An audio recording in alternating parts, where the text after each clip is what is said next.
That was the same time that you told me you were like, bro, have you listened to the new Justin Bieber album? Hey, at the time, hold on. At the time, remember this? You remember this? hold on, check me out. Let me clear that up because we're not about to do that either. Listen, at the time, Bugatti Biebs was out here. Bugatti Biebs was out here.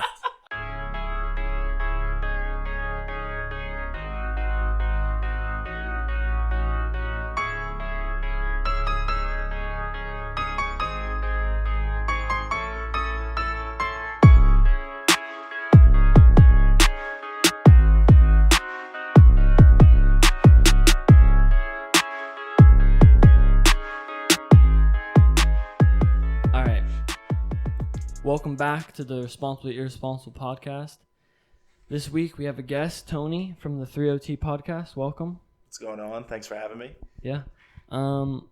Cliff has some pretty good topics. I'm going to let him pretty much take it over. So, okay. What do you got? All right, so we can just get right into it. So again, welcome to Tony, our first host. He's making history, our first guest, making history today. So I just want to get right into it. I know, recently you became a dad. Yes. Congratulations. Ooh, congrats. Thank you. Yes, sir. Little Atlas. Yes. So cute. So, I'm assuming most of our listeners we're all like usually probably in our 20s, maybe a little older, maybe a little younger. Can you explain to the audience, how does life change once you are responsible for another life? Well, it does and it doesn't. I go to work every day still. I paper chase just like the rest of us. Gotcha. But your motivations are a little different. So before it was, where can me and my wife go on an expensive vacation this year? And now it's, how can I make sure this kid is taken care of forever? So it's challenging, but it's the worst part of being a parent that everybody tells you, but you don't care. Like, you don't care at all. You love it. Yeah. So I'm having a blast with it. He'll be 5 months in like 2 weeks. Wow. So, I mean, he's still just a little guy. So I'm still learning every day. Got you. And so are there any things that you're, considering for the future of things that you want to make sure that you do to set him up properly, whether that be like, are you envisioning what he's like when he's 5, what he's like when he's 10? Are you considering that stuff, or is it a day-by-day process? So before he was born, you both have known me for a long time. You both know that I love vehicles and trucks and cars and working on stuff. Yeah. I went out and bought a truck that made sure that it was in decent enough condition that I can basically give it to him when he turns 16. In my head, he's already driving. He's already got his job. Because if you don't think like that, then you're just not going to be ready for that when it happens. Yeah. So it's like when you get married, which time will come. Oh my goodness. The youngin' in the group. But it's like when you get married, you're like, everything's preparation, and then all of a sudden you're just like, one day it just is.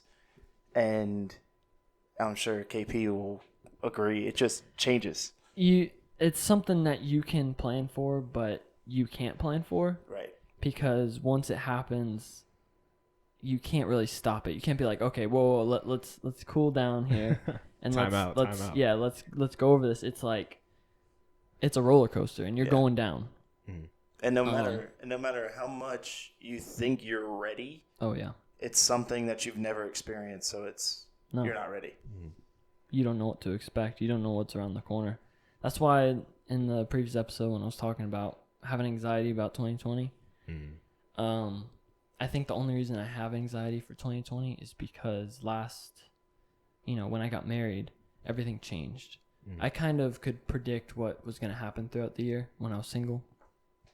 But now I'm married, it's like this past year for me, 2019 was like a constant. I didn't know what was going on the next month, the next day, the next week, So I think that's the reason I have anxiety for 2020 is because you don't have no control.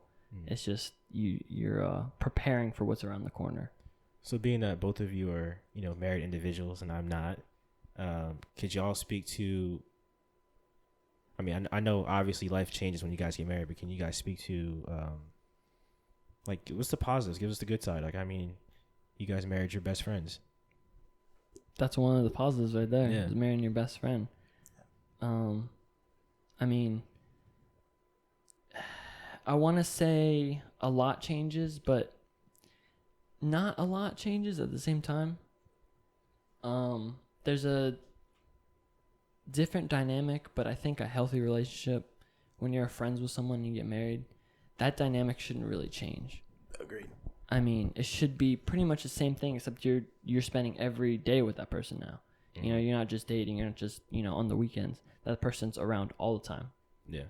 And I think I think a healthy relationship is when you can marry your best friend and then nothing but you living with that person, sharing everything now, is the only difference between not married and married. Yeah. And I find myself not, you know, I was the kind of person that always had plans. I was going out either every weekend or, you know, 2, 3, 4 nights a week. I always had plans, always had something to do.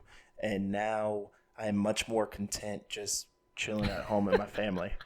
Yeah. And it's not like a money thing. It's not like I hate people now. It's just like, what am I doing? Like before, when you're single, you don't realize it, but you're looking for something. Yeah. And now it's like, I'm good. I found it. I'm just gonna chill then. Yeah. So it's different, and having a kid is even more so. Like, it just compounds onto that. Like today, just for an example, my wife had to work and I had to work, so my son was being watched by his grandmother. Yeah. And so now I haven't seen either one of them in like 9 hours, and I'm like, man, I really miss my kid and my wife. Yeah. But see, that's dope. So, also too, you know, being that, I don't know, there's a gang of young 20-year-olds, you know, early 20s, late 20s, whatever the case may be, that, you know, they're single. Trying to see how I can word this right. Like for those people who are dating or that are looking for someone to potentially make their lives, like, what was the moment for you guys where you both knew, like, this is the person that she's the one? Because I know it's different for everyone. I'm just curious to see how you guys. Yeah, that's different. That's definitely definitely different for everyone. I've heard a lot of stories, and I've lived it too. For me, like Tony said, I was a planner too. Like, you know, I thought I knew what was gonna happen 2 years in the future. You know what I mean? Mm-hmm. I knew what I wanted to do, and I kind of stuck to it. So I was very strict with myself. Like, okay, if I'm gonna date this person, I already have to like this person. I'm not gonna just date because, you know, I want to look around. I had to already know this person and like them. And then once I was dating, I was being very, very selfish. Like, I was making sure that person was not only my best friend, but someone I knew I could trust when it come down to the, you know, the nitty gritty, the hard stuff. Gotcha. And I don't think it was necessarily a moment. It was just a accumulation of things that made me, okay, I know this is the one. I know this person is going to be by my side for eternity. You know what I mean? So I agree with that. You can't even point to a moment. It's just a collection of moments that, like, for me, there was times in previous relationships where we'd get to a point and that point would either make or break the relationship. Mm-hmm. Yeah. And so once you hit that point and you're still making the relationship and you're like, okay, you're going to come to the next one. Yeah. And the next one, are you going to make or break the relationships? And it's, you know, you date a girl and you go 2 or 3, 4 of these branching forks, and the 4th or 5th one, she's like, nah, can't do it. Or you are like, nah, I can't do it. So basically it's you kind of get to these points, and it's different. For me, it's different than from what I view as important is going to be different than you, different than KP. So it's the combination of all of those moments and just getting more and more vulnerable as you go, like telling, well, this happened when before I met you. Here's this story. Yeah, it's like you're testing the person. Like just like exactly what you said. You're giving more and more information about yourself, more personal information, and you're seeing under a microscope how they're going to react. Yeah. And that tells you how to proceed. And it does sound really selfish, and I know you went through it, I went through it. And when you think back to it, you're like, oh man, that was really selfish of me. But look where we both are now. He has a kid. I'm happy. Yeah. He's happy. Yeah. So me and you had that conversation the other day because I told you, I was like, man, you're single, you're young. You need to be selfish. Yeah. Like, this is the time to be selfish. Yeah. Do what you want to do. This is the only time you can be selfish. Yeah. And then when you start dating, when you start looking for a mate, be selfish. Yeah. Because if you're not happy, she's not going to be happy. So, like, be selfish about it. Test her. She needs to be selfish about it and test you. So that's the way I look at it. Like, because right at this point, my wife and I, and I'm sure your wife and you, have tested each other enough that there's no more tests. Like, yeah, it's it. Like, y'all riding together. Yeah. There. That's what's up. All right. Well, I'm glad y'all could expand on that because I was always curious because I know everyone's road's different to how they get to where they are. So being that you guys both have families, you're married, you have now a child. Yep. So it probably makes it even more sad, this past Sunday that we lost Kobe Bryant and I think it was his middle daughter, if I was correct. His 13-year-old, yeah. Yeah, the 13-year-old. And, of course, in the other family, too, that lost 3 or 4 people themselves. So, of course, I know that it's a super sad situation, but I'd seen this tweet maybe on Monday or something like that, and someone said this thing about loving people out loud, and it kind of got me thinking because like as we get older we start to learn each other and our communication styles, how we act around certain people and things of that nature, and it got me thinking. So I want to see what you guys have to say about this little scenario, and let's see where it goes. And so there's this study called love languages. So it's about how people speak to each other, how we like it to be touched, whatever. Right. Nothing crazy, just how we speak to each other. And so I was sitting at home thinking, I was like, man, a quick example for like how love languages work. So my grandparents are like polar opposites on this scale. So my grandfather is the person that isn't super cuddly romantic. My grandmother is the polar opposite, like complete opposite. Yeah. And so I was thinking to myself, I was like, man, I know my grandfather loves me with every bit of his soul. I know if our lives were on the line and he had to take a bullet for me, he would do it. And I was sitting there thinking, I was like, I don't think in 22 years of living, he's ever looked me in the face and said, I love you. And it doesn't bother me because, no, but seriously, it doesn't bother me because that's not his love language. He shows that his love language is I'm going to show you by the time I spend with you, the sacrifices I make for you, and the things that I do for you. And I was just thinking, like, man, I know a lot of us come from different families. We've had different upbringings. So I wanted to know, like, so I got this little thing here, two different categories. So, like, are you guys from an I love you family or an I'll show you family? I will say something that you mentioned that it's funny because me and Leah just for fun decided to do that because we were curious. Yeah.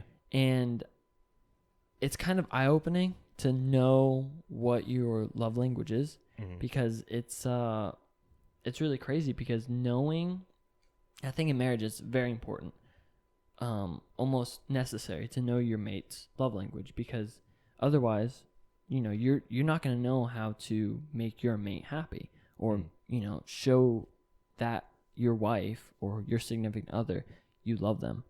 So knowing your spouse's love language is extremely important. Knowing even your friend's love language is important because when they start going through something, you want to be the best person for that person. You know what I mean? So it's just funny you said that, because that's something that I think not a lot of people pay attention to or think is important, but I think it is extremely important in every relationship. But what was your question again? Sorry. So like I said, we've all come from different backgrounds. We have different family dynamics. And so I was wondering, like, are you from a family that was like super, I love you, I love you, I love you? Or was it more of a family like, I'll show you how much I love you by the things that I do for you? Not saying that it can't be a mix of the two, but are you in a verbal family or of a family of doers? You got it? Yeah. It's a mix for sure. Like, I think about my dad. My dad and my mom are very polar opposites, a lot like your grandparents. And like my dad's the emotional one. So my dad is the one who's gonna cry. He's gonna hug you. I remember when I got married, my mom, I saw her like wipe her eyes a couple times, and like my dad hugged me, and me and him both just cried for like 10 minutes. Yeah. Like, that's just the way my dad is. And my mom, she's just not emotional like a typical woman, I guess. She's a lot more, I don't want to say rigid, but she's a lot more logical in her response, not emotional in her response. So I guess a little bit of both. Every time I talk to my mom now, it's, I love you too. Every time I talk to my dad, maybe half the time it's I love you too. But when my son was born, my dad will call me and just be like, hey, how's Atlas doing? And I'm like, he's good. Like, I think I'm a decent father. Like, I'll call you if he's like not good. He's like, okay, I just want to make sure. Versus my mom, she'll just like shoot me a text like once a week, like, hey, you gonna come over and let me see my grandson soon, or what's up? Like, and that's the difference. Like, my dad's like, you're gonna come over on Wednesday and have dinner with us. Okay. So it's a mix of both, and I think that balance is kind of necessary. Yeah, I completely agree with you, because I feel like in that being that polar opposite almost brings people closer together. Yeah. In some situations no, but yeah, I mean, like, me and Leah are completely different. I'm the emotional one, and she's the more logical one, like your mom. And it's hard because in different ways I'm the logical one, and in different ways she's the emotional one. So it's like in different areas we're different things.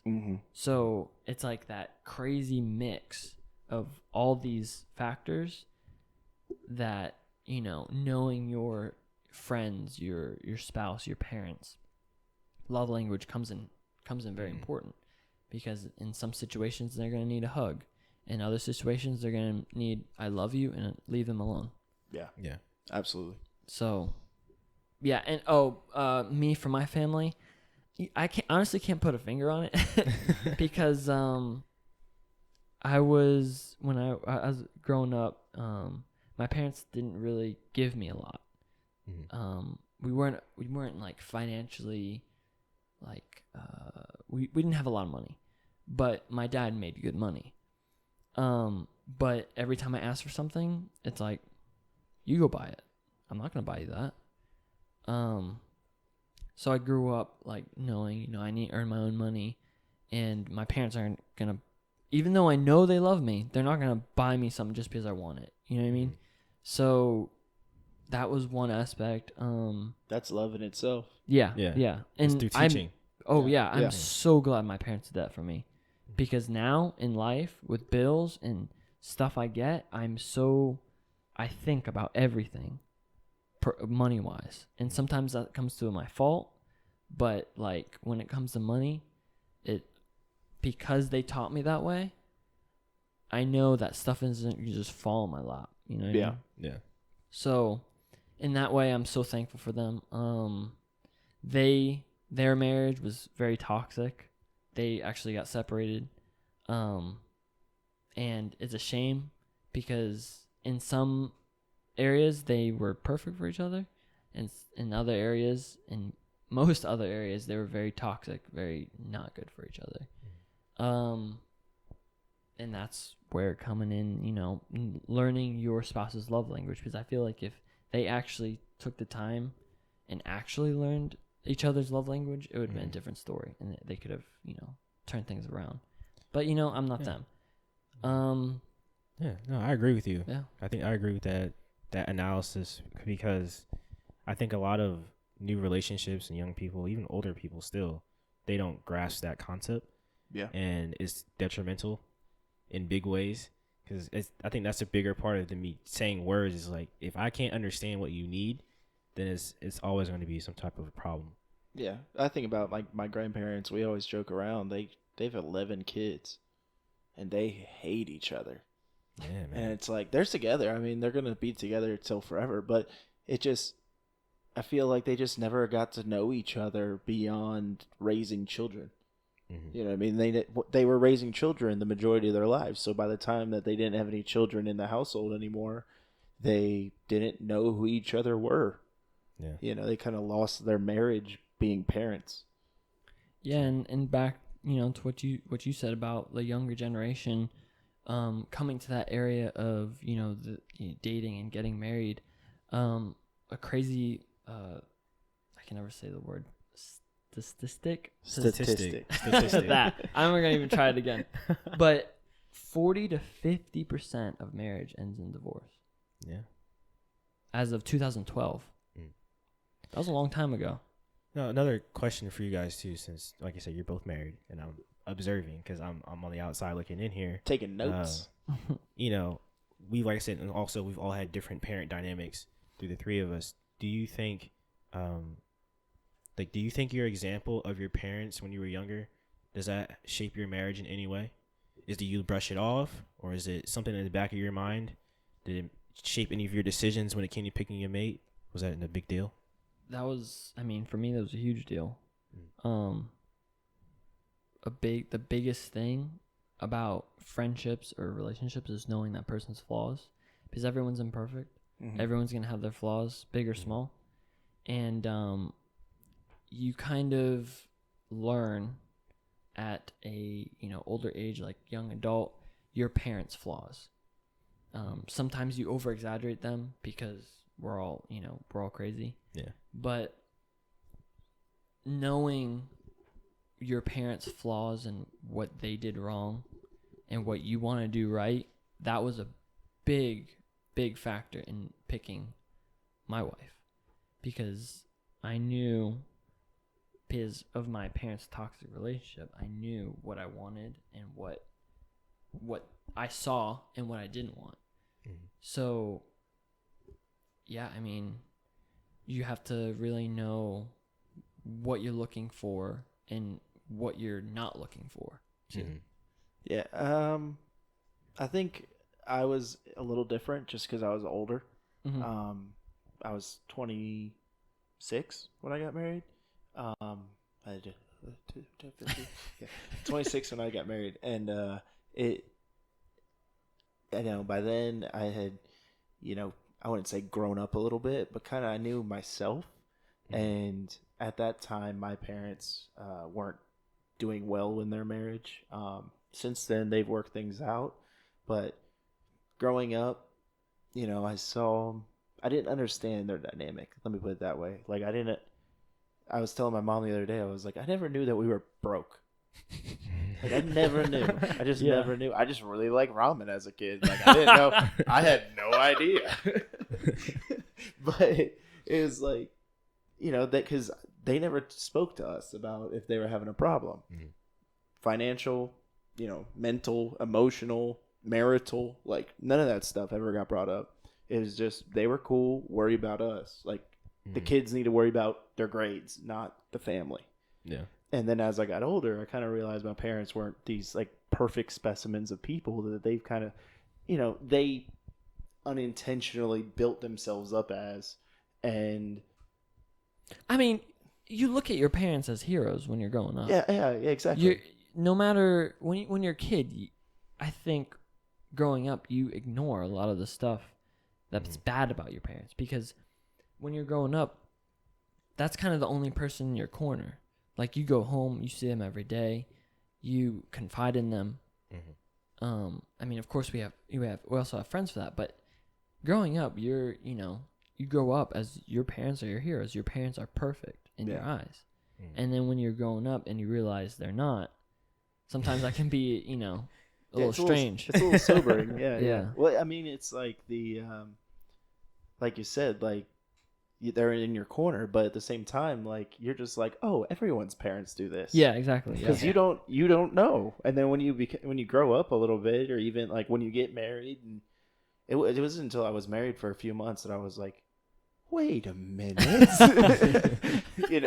But it's like, I'm sure KP agrees, like, getting married changes your view of every other person in your life. Oh yeah. Because you're not looking at them through the same eyes anymore. Like, your friendship with them has now changed because you have somebody, like, you don't need another best friend. You don't need somebody necessarily, quote unquote, in your corner. You got that. Yeah. So, not that you're being, I don't know, detrimental towards your friendships, but that's why, you're going to take a minute, pause, step back, and look at somebody and be like, is this somebody I want to bring around the love of my life? Yeah. And like, bring them and associate them with, and then it's like a billion times worse when you have a kid. Yeah. But I do think it is important to have a friend outside of your marriage that is your best friend and that can also be in your corner, because once you start having, you need to complain about your wife, you can't go to your wife to complain about your wife. You know what I mean? So I have done that before. I don't recommend it. Yeah. But like, it ended well. Yeah. Because like, we had to talk. Yeah, it you out. had and I even was conversation. like, I'm coming to you as my friend, not as my wife. Yeah. My wife's really starting to piss me off. Yeah. I mean, I think it's important to have both. Obviously, your wife is going to be in your corner because she's your best friend and, she's your life at that point. But I also think it's important to have a friend outside of marriage that you can go to. Yeah, it's not Cliff. Well, no, Yeah. I'm gonna give you terrible advice. I mean, I'm not gonna give you terrible advice. Y'all know that already. yeah.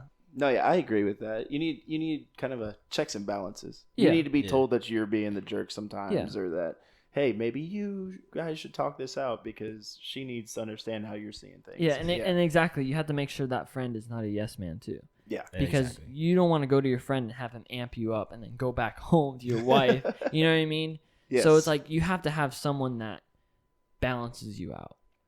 And I think it's important to have that in your marriage mate and also outside of your marriage. Yeah, agreed. So to wrap up this love language dynamic situation, as you guys get older and Atlas gets older and you and Leah grow old together, is there a specific direction you guys would want to take with that? Would you be the more verbal? Do you see yourself as the loud I love you type, the romantic, or because I know it's hard for some people to point out where they are on the spectrum of this, and so I don't know, like, is there a certain would you want Atlas to grow up in a family that's more of a verbal, or of a I'll show you type of situation? Both. I mean, Yeah. like I said, both. There's a balance that needs, because he doesn't need to. How do I put this? He doesn't need to think that just because someone says they love you that that's 100% of what they mean. Yeah. He needs to be able to Decipher. See it. Yeah, he needs to understand that not everybody's going to have your back, and that not anybody, like, there's going to be people that have your back that may never say, "Hey, I got your back." Yeah. So, Yeah. we all have people in our lives that, I wouldn't even consider me close to, but I know if I called them right now, they'd show up and whatever needed to happen. And then I know there's people that every time I talk to them on the phone, it's like, all right, bro, we got to link up soon. I love you, bro. Like, we'll get together. Yeah. Da, da, da. And then you don't see them for a year. Like, we all have those people. Yeah. Every one of us. So I want him to understand, because I'm like I love you vocal person. I say it to my boys. I say it to, obviously, like, my family, my wife and stuff. But at the same time, like, I try to do my best to show that. And that's that's hard, man. Like, Yeah. it's really hard, especially like the more complicated your life gets. Since I've gotten married and had a kid, but even since I've gotten married, like my best man in my wedding is my cousin. He's my boy. I love him to pieces. I don't see him as much as I want to. Yeah. You know, it's hard to find the time. Like, Yeah. he hit me up the other day and I was like, oh man, I'm thinking to myself, like, man, we got to get together. We got to just go have a beer or just chill and just talk. But It's harder than you think. bro, it's so hard. It's so hard. You have so much other stuff. Like, Yeah. you have so many other gears going. It's crazy. Yeah.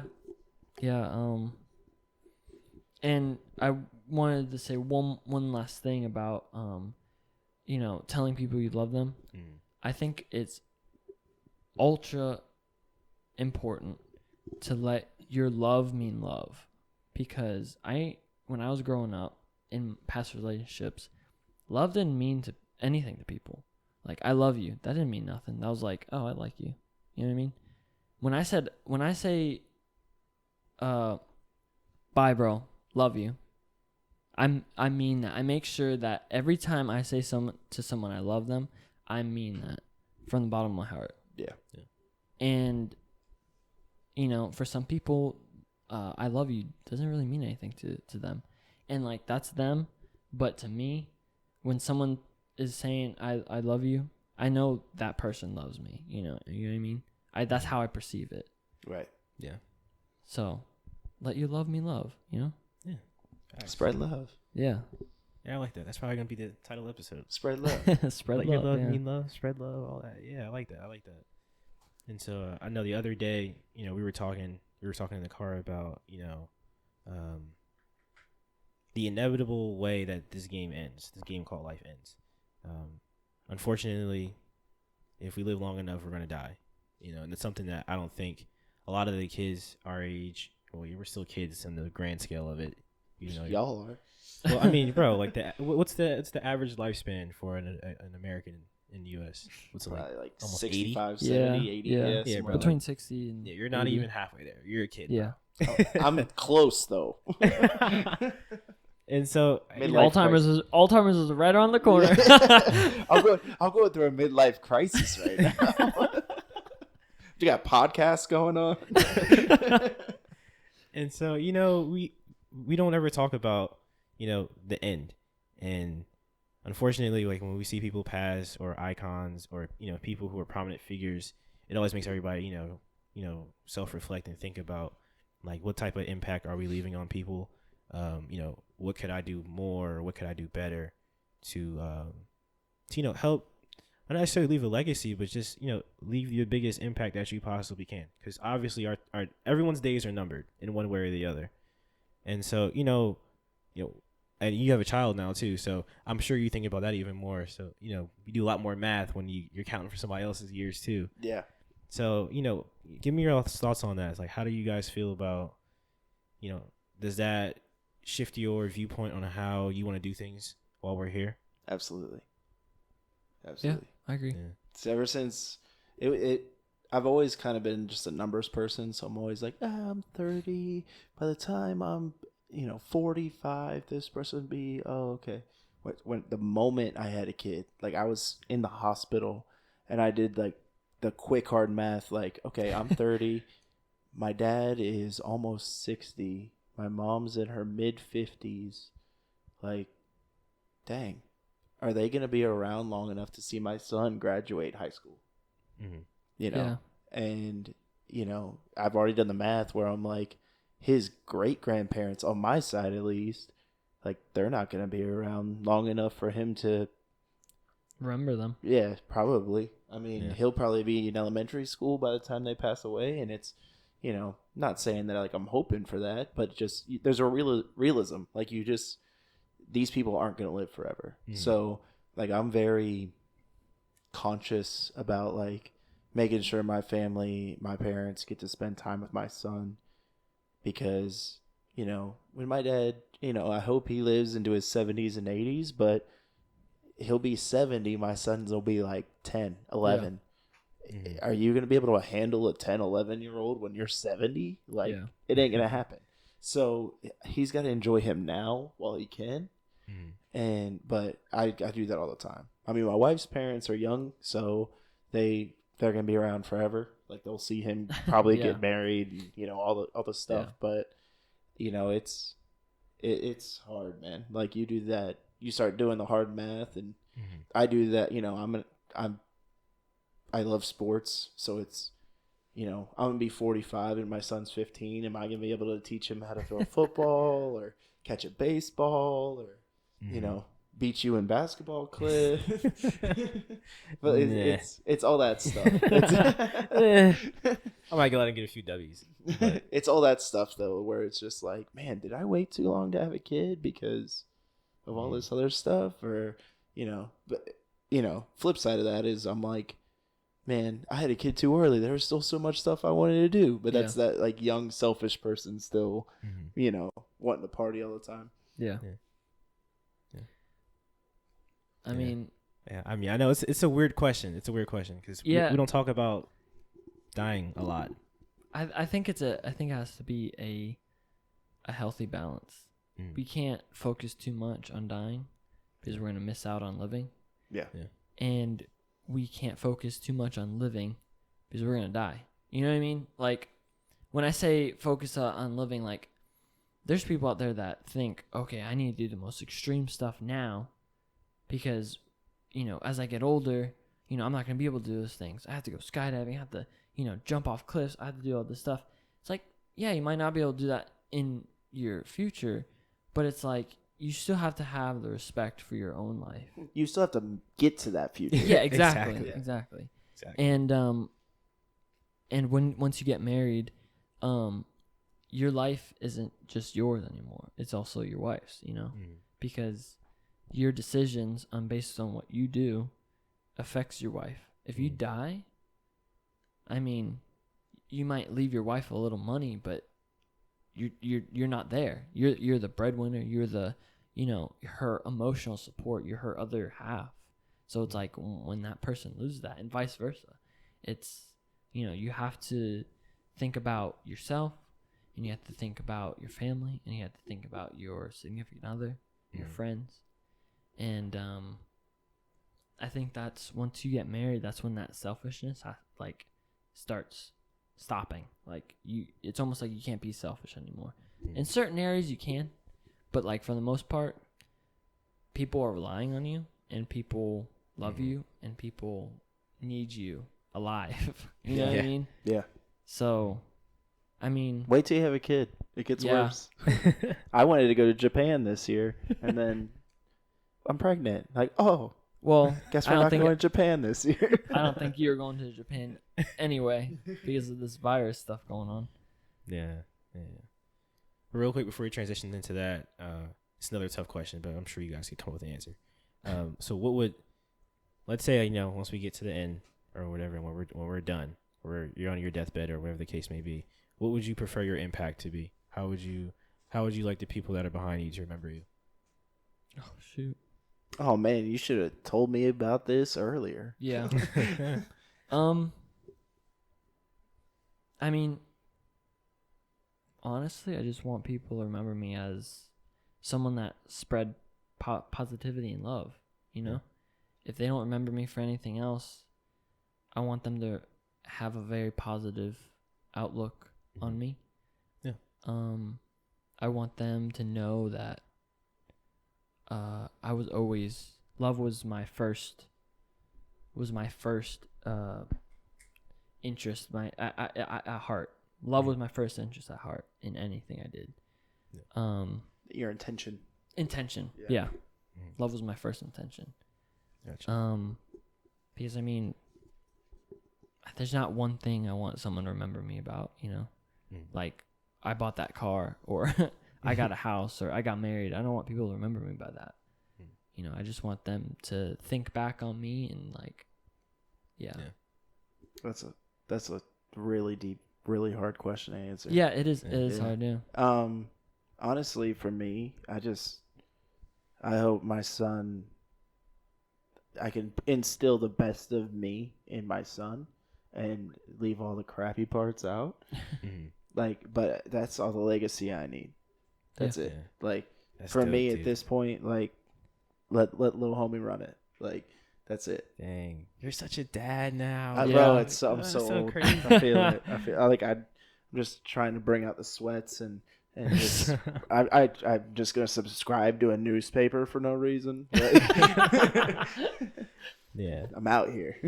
Yeah, but no, I mean, I think impact is the top thing at my list. You know, I would hope that by the time I leave here, that anyone that was involved in my life, or you know, vice versa, if I was a big part of theirs, that I impacted you in a positive way to do something that you really wanted to do, or you looked at me for someone that you could speak to for motivation, to talk to, not necessarily for advice, because I'm still 22, I don't know anything yet, but you know, just I hope that everyone that I cross paths with, at the end of the day, they remember me as somebody that was like, yo, man, I enjoy being with that person. Like, he made me feel this type of way. Yeah.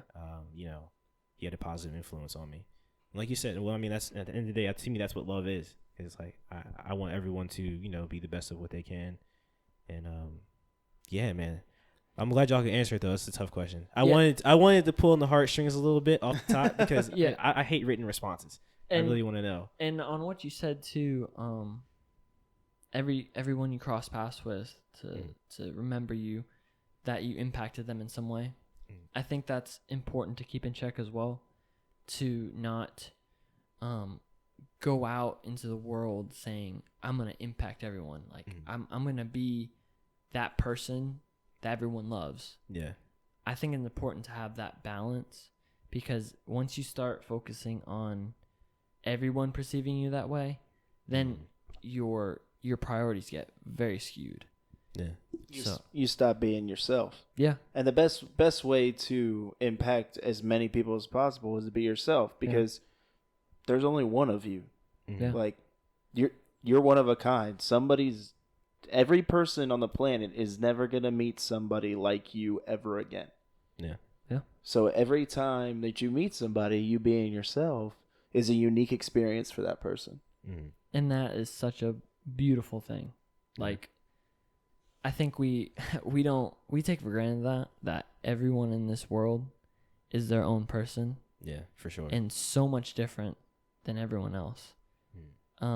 Even the people on Instagram and YouTube that are trying to act like that one person that has a lot of followers and has a lot of clout, because they're doing everything in their power to be that person. Even they, deep down, are a different person than everyone else. Yeah. I watched something today. It had the co-founder of Def Jam Records, and they were interviewing him, and he said the way to create, or the way to be creative, is to not live in reality, because reality is just going to tell you what you can't do. And so he's like, that's what all reality is. When somebody says you need a reality check, what are they saying? This is the things that you can't do, and you need to realize it. Yeah. And it's something that he was saying. He was working on an album with Diddy, and that's how they got to this kind of unique sense of, hip hop. And to me, like what you just said, like everybody's unique, and so everybody has something to offer, and not like you go out, oh, what's this person got to offer me? Yeah. That's not what I mean. But it's just like you said, like you and KP, you both offer positivity. You offer motivation. That's what you want to be known for. Like, you both have pieces of yourself to give other people. And that, to me, is like the whole reason that we're doing this, Yeah. Well, dang, you just stumped me, because now I don't know how to transition. So Yeah, that's pretty deep subject to turn off That's a on. nice little clip. Hey, good job, buddy. Yeah. I'm out here. That's what we like to hear. Yeah. Great. I'm loving the chemistry right now. All right, you want to lighten it up now? We don't want to talk about dying anymore. Well, But for now. yeah, for now. Yeah, we're not going to talk about dying. First subject, coronavirus. Yeah. I'll skip that one for now. I'll skip that one for now. Are you guys familiar with Our Mine? Spell it. Our Mine. exactly how Our mind. No, Like, I don't know. What that is. like our hours? and mine No, put together. no. No. So they're a hacker group. Did you see on Twitter that the Packers, the Chiefs, the whole NFL official Twitter got hacked? No, I didn't see that. You didn't see that? Maybe No. You might have come across it. Probably I think some I to it. may have accidentally seen something. But I was on Twitter today, just fumbling around. But So I think it was like 3 days ago. This hacker group hacked in to NFL's official, the Packers, the Chiefs, and someone else, another NFL team, and literally what they they just say on their post. I have a screenshot of it. Hold on. It's hilarious because it's so comical. They put the Chicago Bears. They posted on the Chicago Bears. Just kidding. Hi, we're our mine. We are here for two things: announce that we are back, and show people that everything is hackable. To improve your account security, contact us at this and that. And then they Hold link on, before you themselves. finish, that's the illest ad of all time. Yeah, That's the greatest advertisement I've ever seen. yeah. it's- marketing 100%. Yes, Yeah, sir. marketing 101. Yeah, I just thought that was hilarious because I saw organically the post they put on the Packers. It says, "Hi, we're back. Our mine. We are here to show people that everything is hackable." Same thing, and then they just plug their stuff. They're that's lit. considered That's amazing. How do I get in contact with these people? yeah, they're considered white hat hackers. So there's two types of hackers. There's the black hat hackers, which they hack for espionage, crime, and disruption. Okay. And then the white hats hack to defend or dig up security vulnerabilities Racist much? that can be fixed. Okay. But anyway, this hacker group, it's kind of like all over the place. I did not a ton of research, but I dove a little deep, and supposedly they're in the middle because they offer for money to hack people. Like, you can tell them, okay, I want you to hack this company or this person for anything you want.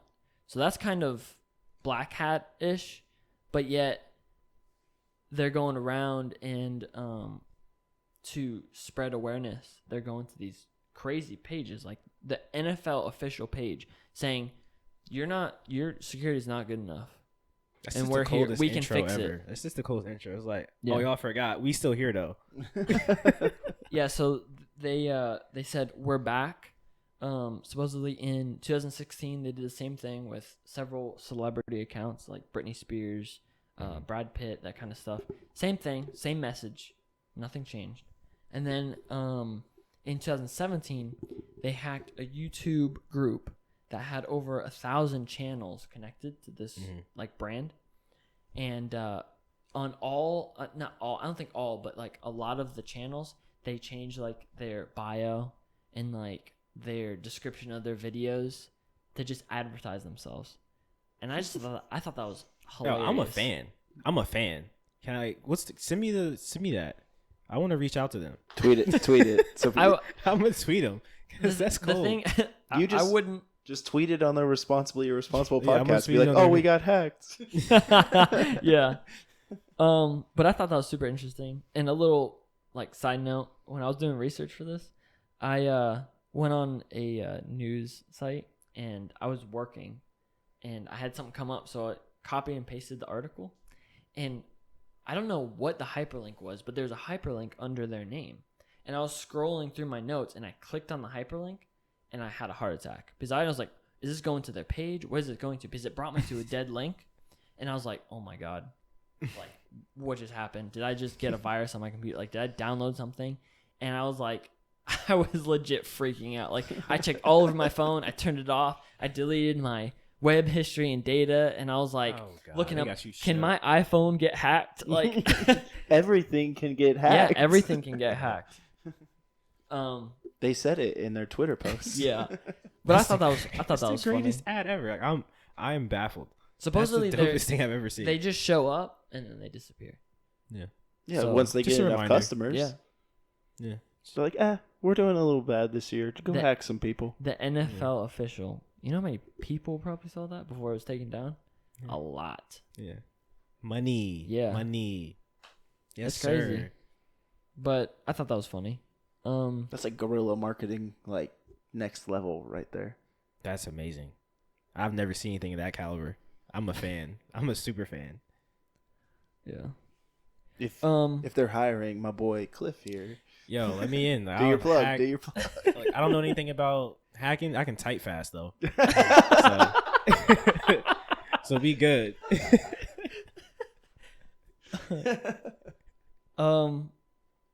I mean, I guess another thing, super off topic hacking.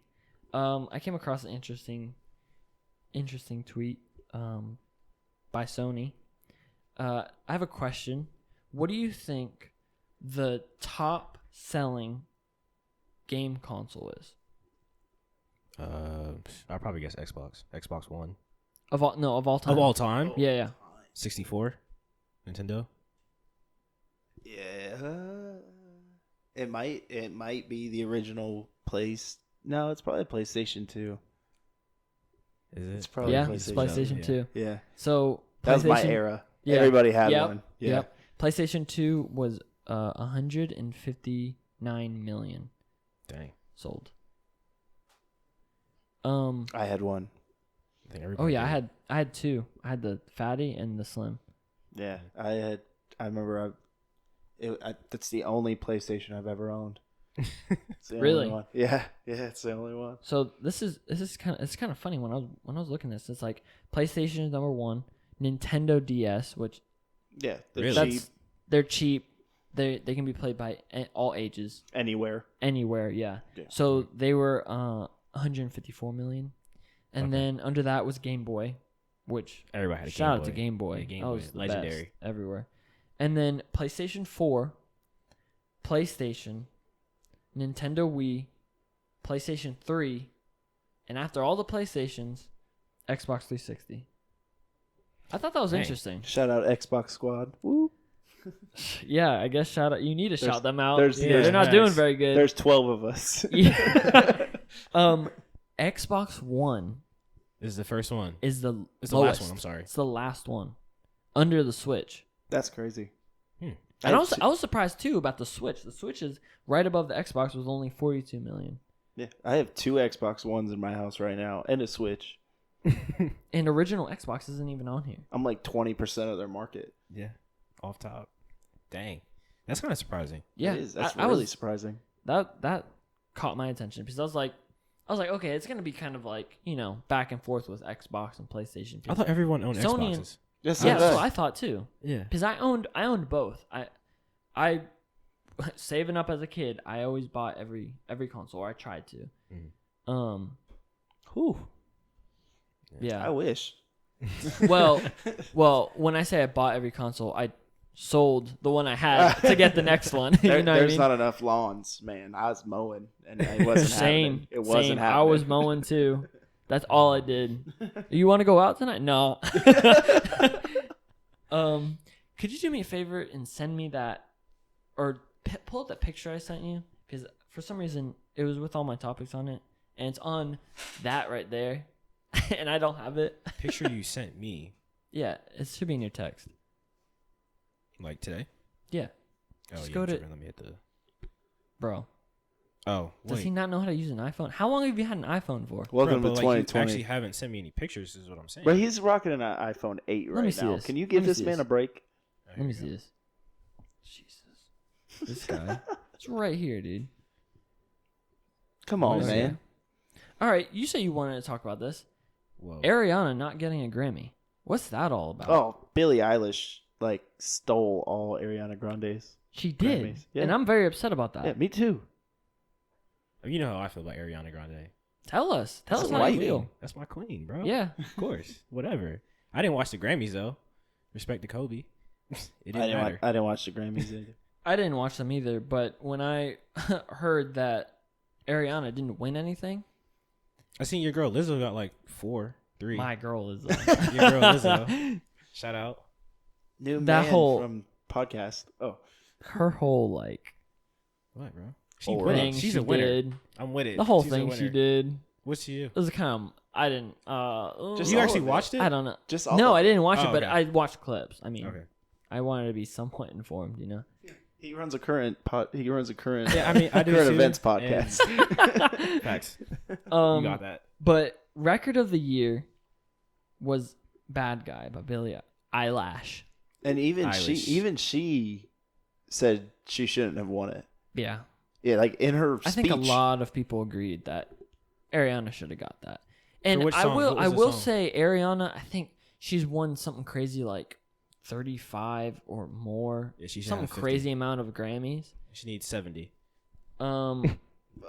Who's gonna be around longer though? Ariana Grande or Billie Eilish? Well, Billy's pretty good. She's like 17. Yeah, 18. but yeah, but she's still producing with her brother. But not just that, but her sound isn't going to like continue. Like Oh, y'all she's getting gonna spicy. She Okay. she needs it.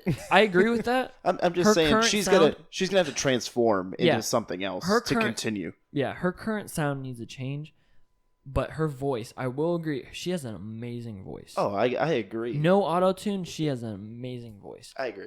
and she can go. Yeah, she can go different areas, and that's what I want to see her do. Yeah, like this, yeah. this next couple of years, this next year, I want to see her do something different. You know what she reminds me of? No. No joke. No joke though. Like, obviously their sounds completely different, but like what she needs to do is kind of like how like Kesha is doing like her thing. She like alive? yeah, Kesha.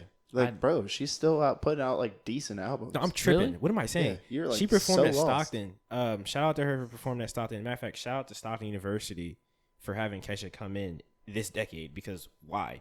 But shout out to them for doing that. Shout out to Kesha. What was her song? I don't know. Whatever. Yo, shout out to all That's that. not what I'm saying. That wasn't She the had some point. hot records. What was it? What was one of those songs?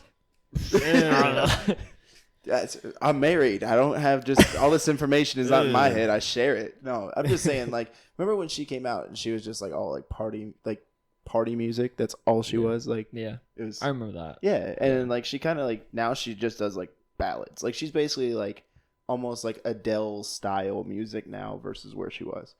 I'm not saying Billie Eilish needs to do that. I'm just No. saying like She needs to switch it up. yeah, just change it up. Do a little bit of both. Yeah, Because exactly. I love her. Exactly. I mean, I love her current music, exactly. and I think that has a you know, that could last a long time.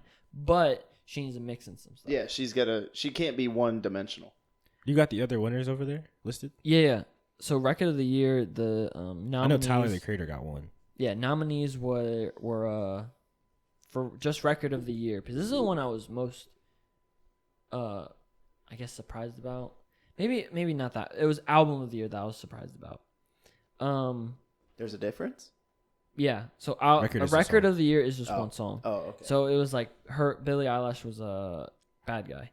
Ariana was 7 Rings, which I thought should have won, because that's my jam right there. that is that jam. This is so funny. Um, The evolution. Bro, Khaled? so hold on, before he continues, I gotta get this off my chest.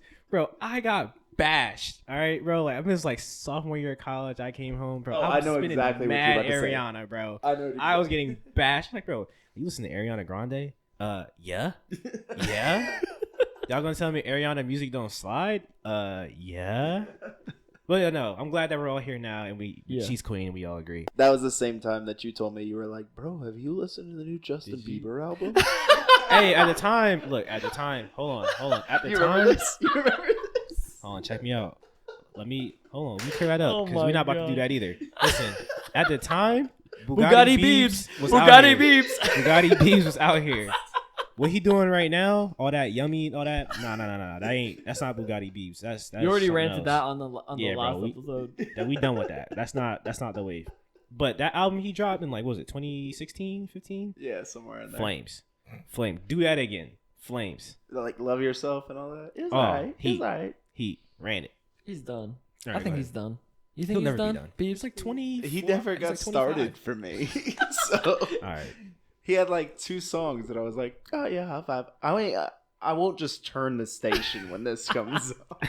I'll give it at least like a minute 30. Yeah. Oh He'll my get like a goodness. half a view from me. So album of the year, also by Billie Eilish, won. This is the one thing that kind of upset me because in Ariana Grande's Thank You Next album, she had 3 songs in the Billboard Top 100. Like, I think it was like 1, 3, 5 or something like that. You're adding logic to this, so it's already going downhill. But anyway, she was in the Billboard Top 100, 3 of her songs. Mm. And she didn't get album of the year. That's what kind of I'm like. Well, weird. what's the little black kid's name? What? Lil my Nas. bad. Yeah, Lil Nas. My boy. Shout out Lil Nas X. I'm pretty sure he didn't win country album or country song of the year. There's no way he won it, even though by far it had to be country song of the year. It's not considered country. That's why. I didn't see So that. Billy Ray on it. I don't don't make it country enough. I don't agree. That was I'm the just best. saying.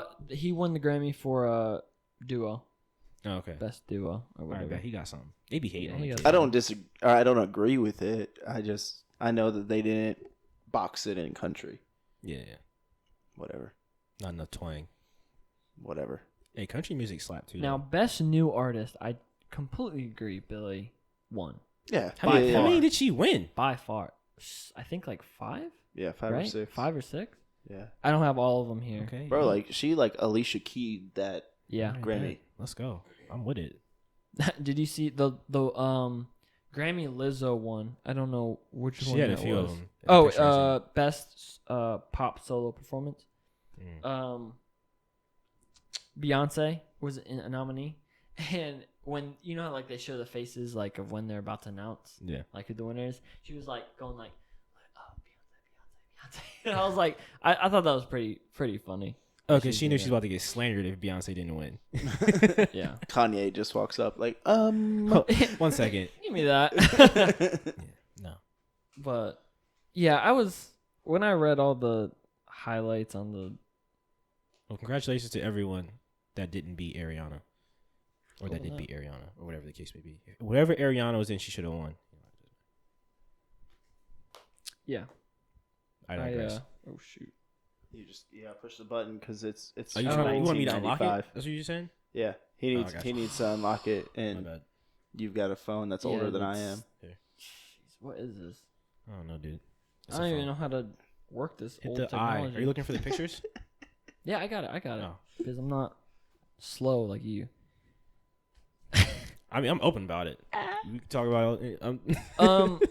I just want to point out, I asked you how to do something on Instagram the other day, and you straight judged me. Oh, yeah. Well, okay. I'm supposed to know how to do that, though.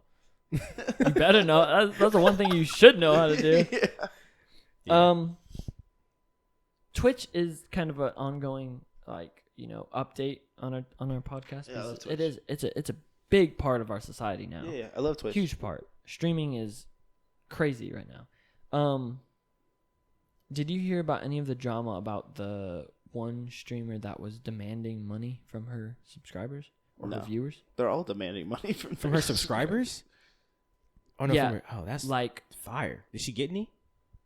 Like she was like I don't know. DMing people, or she was just no. like, dude, So the story was that I'm done with this because it keeps shutting off. She was like she's like a political streamer. She has like political parties on. There's like the debates and stuff. Not my cup of tea. But anyway, she's like sitting in a stream. She's done this several times. It's not just a one-time thing. And she pauses what she's doing. She's like, "Hello, I haven't gotten a donation or a subscription in an hour. What's going on?" Like to her viewers, and she's like, "I'm not going to continue until I get something." that's why don't you do that in your stream? That's what I'm saying. Like, that's a great tactic, in my opinion. You have to be vocal about the things that you want in life. Okay? Just like, I guess I gotta give KP $1. How much? Well, you weren't watching it, but I'm sure she got some money out of that. When Somebody she was sold it. When she was doing it, she didn't get anything. But like, she had another instance, the more recent one, where she was talking. She was like, "I have people in here that watch me for hours, but they don't subscribe. Like, you can watch me for hours, but you can't spare $5 to support me. I just slid her $1. I ain't gonna lie. She started yelling at me. But on Twitch. a subscription is like peer pressured into it. a subscription is it. like she has a price that so it's like $5 to subscribe. Right. Okay. Personally, I thought it was pretty scummy. The way she did it was extremely scummy. Do I think, you can ask your viewers for like, I wouldn't say ask your viewers for money, but like, hey, subscribe to me, it helps me out a lot. There's a way to do it, and the way she did it was completely wrong in my opinion. Like there's a lot of guys on Twitch that do like either a donation or a subscriber train, where it's like you got to keep the train going, and every time somebody subscribes or donates, it clips back up to like 5-10 minutes. So basically, as it goes down, it's almost like, oh, we got to keep this thing moving, we got to keep it rolling. Yeah. Like that's a way of quote unquote asking, but yeah, with they're getting something though. Yeah, but you're being discreet about it. You're not being scummy about it. And the biggest thing is you're getting something. You're giving the people giving you. You're giving to them, and she wasn't really giving him anything. She was just asking for money. Dude, there was no benefits, no nothing, other than they're subscribed to her and they can see her notifications every time she goes live. Like I said, it's a recurring thing with me. I don't hate on the bag. However you get it. Oh, you don't hate on the bag? I do hate on the bag, but what was your tweet just earlier today? Okay, I tweeted earlier today that Nick Wright got everything he deserved for slandering Kobe while he was alive and doing all that nonsense. Yeah. No. Say what you tweeted. I don't remember what I tweeted verbatim. I tweet a lot. You said I. Oh, you asked me. Oh, no, I didn't ask you nothing. You tweeted. Yeah, I said don't. Okay, hating on people is not the way to get the bag. Don't do that. Don't try to get the bag by hating on people. 'Cause that's whack, bro. But yeah, you're on the sideline saying whatever you need to do to get that bag. Well, it's an asterisk. It's an asterisk. That's just that one singular thing. Direct quote. I respect all money grabs. Facts, Exactly. I didn't say exactly. You did say that. I did say that. I was I've like, said I'll that pull up multiple the times. episode right now. I've said that multiple times. But but seriously, like that's not like I don't like Skip Bayless either, bro. Like Skip Bayless get a bag off hating on Bron. Like I'm not a fan. Just people are gonna find like it's easy. It's easy. You find somebody like an iconic figure, but like what this is different. Like, I respect Shorty different. asking for the money. I respect. I'm mean, not streaming it for no reason. But there's a way of doing it. There's a way with like there is a way of doing it. Like Twitch is a free service. If you're on Twitch, it's because you agreed to a free service. Mm-hmm. Therefore, like if somebody's watching you for free, you shouldn't get all busted about it. Yeah, like true. You should just be like, oh, okay, well, hopefully next time they like my content, they'll subscribe. Yeah. Let it go. Yeah.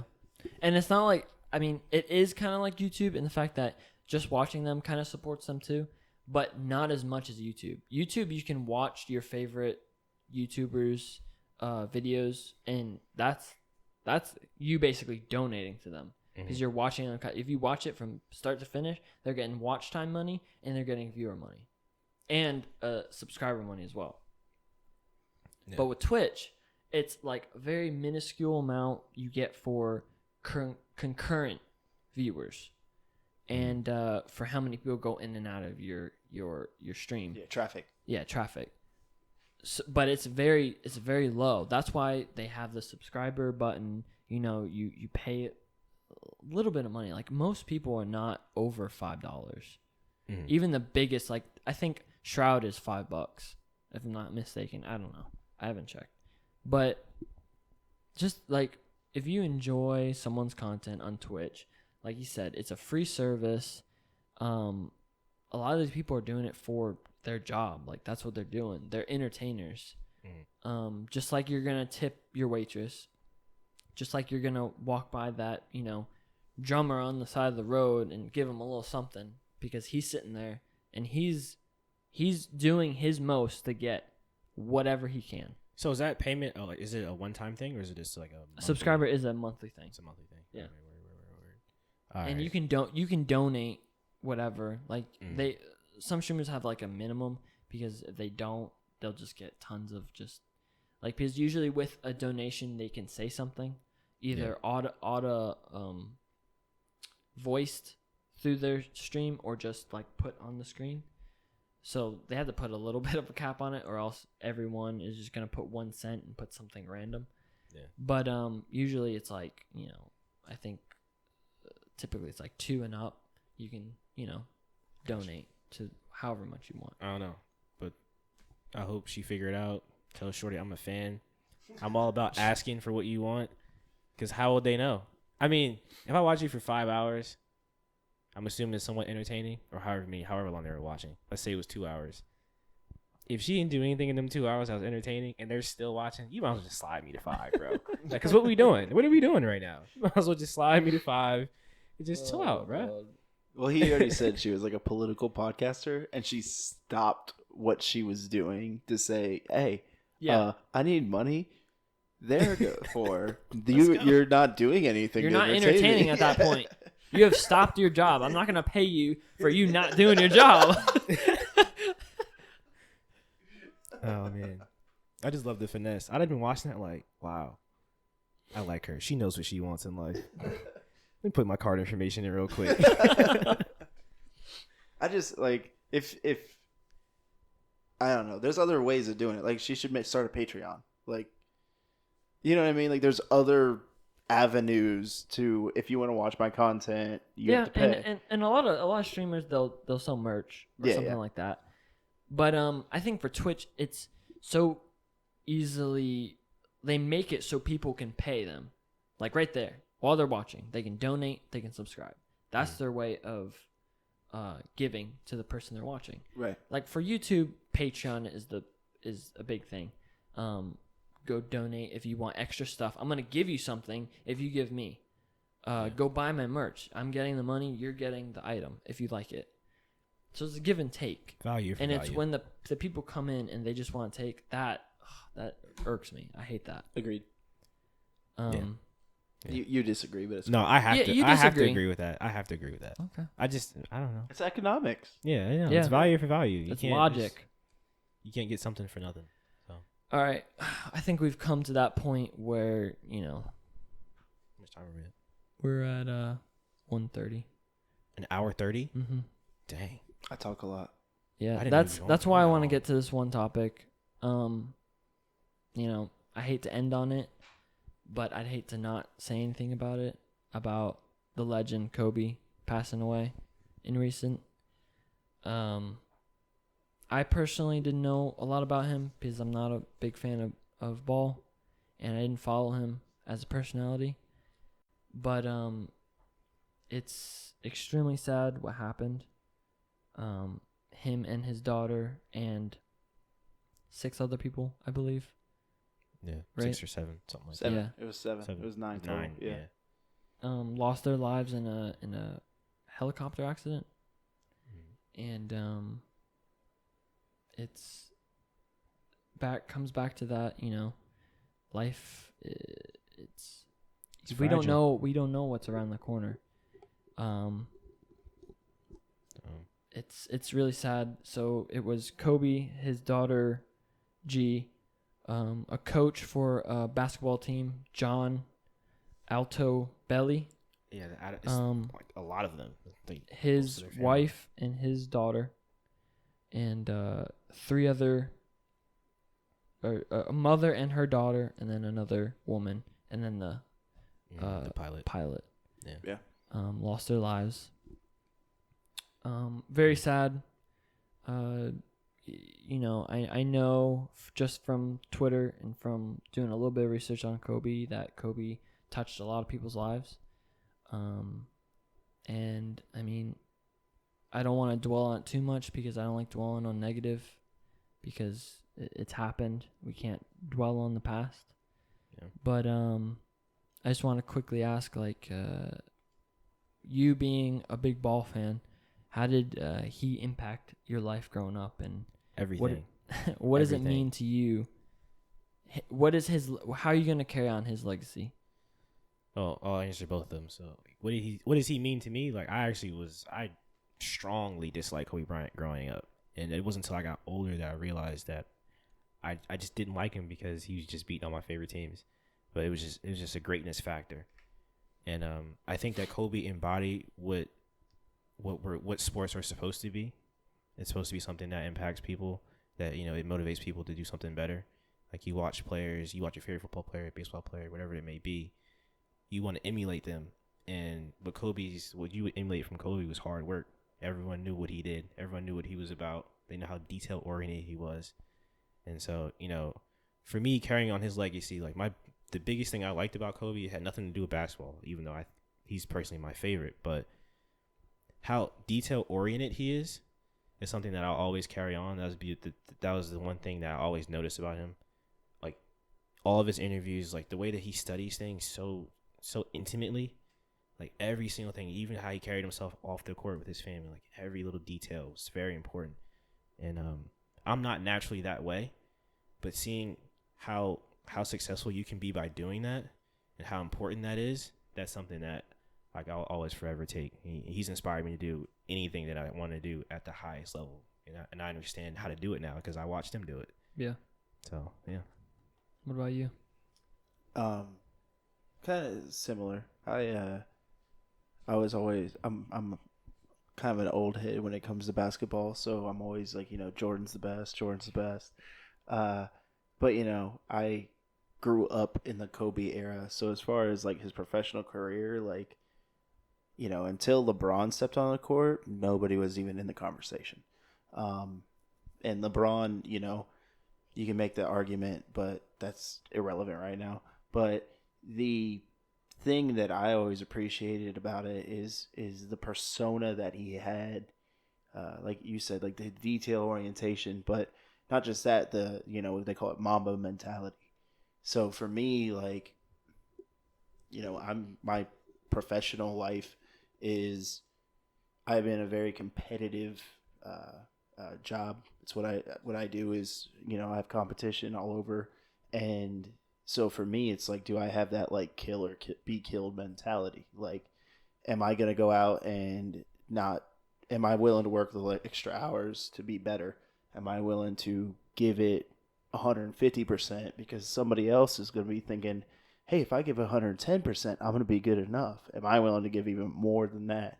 So for me, it's, because why is Kobe successful? Like, he was naturally talented, sure, but you don't stay 20 years in the NBA and then maintain also a celebrity persona afterwards without being great and making yourself better as you go. Yeah, and as I saw, maintaining a personality that a lot of people look up to. Yeah. In every aspect of his life, on and off the court. Yeah. And I think that was, when I was reading about him, something that I thought was very special, is that he inspired on the court and he inspired off the court. And there's nothing but respect for him and respect for that. Yeah. And it's it's sad. Super sad. Super sad. Yeah, it feels different. Doesn't feel like a celebrity death. It feels like it feels different. Yeah. Yeah, and he means something to you, like you guys, you grew up watching him, you grew up analyzing him as a person, not only a ball player but as a person. And he wasn't that for me per se, but just reading about him and seeing the stuff he did, it is impactful what he did and what he left behind. It's sad to say what he left behind, but he left behind a legacy that I don't think anyone could fill. Yeah. So that's an ode to him going hard the 41 years he was here. Yeah. So in a sense, it paid off. Yeah. And you see it around the world. Everyone knows who he was. Yeah. Everyone's paying tribute. Yep. And a lot of celebrities, they don't have that. Yeah. I can't think of anybody else who's died like in my lifetime that has that everyone has backed. Yeah. Everyone. And when I mean everyone, I mean people that don't know basketball. They are mourning over Kobe's death. Yeah. So it's sad, you know, I don't want to dwell on it too much. He meant a lot to a lot of people, and it's sad to see him go. So rest in peace, and, you know, my thoughts and prayers to the family. All the families, not only his, but the other ones that were affected in the crash. I think if he was here right now, he would be saying, you know, to focus on the other people too. Because I feel like a lot of people right now are just focused on him, and I don't think that's what he would have wanted. Yeah, agreed. I agree too. Yeah, you know, it's a brutal day. It's a really brutal day. Yeah, a lot of people mourning, but like I said before, we can't focus on the past. I don't think he would. Like I say it like I know him, but you know, the personality he was, I feel like moving forward would be in his best interest, and something he would show and tell other people to do. Yeah, he'd want us in the lab right now working on the next thing. Yeah. It's gonna be a tough one, but we'll get through it. All right. Well, I think that's about wraps it up. Tony, thank you so much for coming by. Yes, sir. Enjoyed talking to you. Yeah, thanks for having me, guys. I enjoyed it. Yeah. And this has been the Responsibly Responsible podcast. We thank you so much for joining us today. Leave a comment on what you think about anything we discussed here today. And please do that. Yeah. Thank you. And be sure to check him out on Triple Overtime. Oh yeah, all the links will be in the description. Yes, sir. Appreciate y'all. And we'll see you next time. Peace.